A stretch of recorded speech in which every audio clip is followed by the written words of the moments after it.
Ito ay isa lamang sa mga pwede mong pagkakitaan pag nasa probinsya ka. Pero take note, kailangan mo dito ng sipag at tiyaga. Kaya naman pwede mo itong gawin lalo na kung wala kang ginagawa at uunahan na kita. Hindi easy ang money dito. At may biglang pumasok sa isipan ko. Kaya naman agad kong sinabi ito kay Pangs. Sinabi ko sa kanya na what if samahan namin si tita, which is yung mama niya. Magwawalis tingting kami sa looban ng 7 days. Dito na rin kami magluluto at kakain. Hi, ako nga pala si Papi Ter at pangarap kong yumaman ng kaunti. At kung paano ko gagawin yon, tara samahan nyo ko. Eto na. Early in the morning nga pala ng umaga ay dumiretso muna kami dito sa tindahan para bumili ng cutter. Dalawa lang yung binili namin dahil meron naman na si tita. At sinimula na ang paglalakad. Sakto, meron pala nabibilhan ng isda dito sa bandang unahan. Hindi ko nga alam ang tawag sa isda na ito. Pero sabi ng tindero, masarap daw yan sa inihaw sabay bangi. Yun, sa wakas, nakarating na rin kami dito sa munti nilang kubo. Nakakapagod din maglakad papuntang bundok, lalo na sa mga kagaya kong hindi nasanay. Buti pa si Pangs mukha pa rin masaya kahit hirap na huminga. Nagpahinga nga lang kami ng saglit. Kinain na rin namin itong baon naming maruya. Sayang, nakalimutan ko magdala ng kape. Sa bagay, day 1 pa lang naman. Rumekta na nga rin pala kami ni Pangs sa pagkuha ng kayakas. Hindi ko lang po alam kung anong tawag nito sa inyo, pero pwede nyo rin naman pong i-comment sa ibaba para malaman ko at ng iba pang makakabasa. Naalala ko noon nung bata pa ako, ito rin lang lagi kong ginagawa. Pero hindi para maglibang o magpalipas oras. Ginagawa ko yun para meron akong pangbaon sa school dahil hindi rin naman ako pinanganak na mayaman o may pera. Pero bigla ko lang naisip, magkano kaya ang kikitain namin sa loob ng 7 days? Ganito ang magiging plano. Magpo-focus lang kami sa pagkakayas. Lahat ng magagawa namin araw-araw ay pagsasama-samahin namin. Isasama ko na agad yung mga magagawa kong walis tingting sa magagawa nila. Yun ang naisip kong plano. Nang sa ganun ay hindi nila mapansin na ako yung pinakamabagal. Nakakatawa nga isipin na na-experience ko ulit yung mga bagay na ginagawa ko dati nung bata pa ako. Pero hindi na para magkameron pa ng pangbaon sa school. Ginagawa ko na lang dahil wala naman akong gawa maghapon. Kaya naman kung na-experience mo rin ito, alam kong alam mo kung gaano kasi magwalis tingting ng maraming kasama. Yung tipong masaya kayo nagkikwentuhan maghapon, then magkakapera ka pa at the same time. Tanghali na nga pala ng mga oras na yan. Kaya yung binili naming isda ay agad na rin naming inasikaso. Nagigib na nga rin pala ako ng tubig sa poso ng lulahi ni Pangs. Siya nga pala si Lola Dapro. At alam nyo ba na 98 years old na siya? At pagkakayas din o pagwawalis tingting, ang libangan niya maghapon. O diba, yan yung literal na wala kayo sa lola ko. Nakwento rin sa akin ni Pangs na si Lola daw ang takbuhan niya. Dito daw siya natutulog tuwing pinapalo siya sa kanila dahil sobrang tigas ng ulo niya nung bata pa siya. At ito yung mga mamimiss mo pag umalis ka ng probinsya. Yung tipong halos lahat ay kailangan mong pagpaguran bago mo makuha. Pero dahil doon, mas lalong naging masaya ang childhood memories mo. Naghimay na rin kami nitong malunggay. Kulang-kulang sa panglahok pero katalo na yan. Iintayin na rin namin itong maluto para makakain na kami. At ito na yung pinakamasaya, ang kumain ka sa bundok. Yung tipong bigla na lang sumasarap ang ulam kahit walang lahok. Sabay-sabay na nga pala kaming kumain dyan. Hindi lang nahagip si tita dahil mas gusto niya kumain sa loob ng kubo. Okay, sige, fast forward tayo. So yun guys, patapos na kami ni Pangs.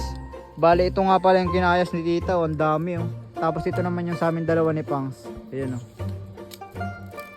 At eto na, sa wakas, natapos na rin ang aming day 1 sa pagkakayas. Mabuti naman kasi masakit na daw ang likod ni Pangs. Sisilaban nga lang pala namin ito para hindi na mangalat. Kita-kita na lang tayo sa day 2 dahil hanggang dito na lang muna ang ating video.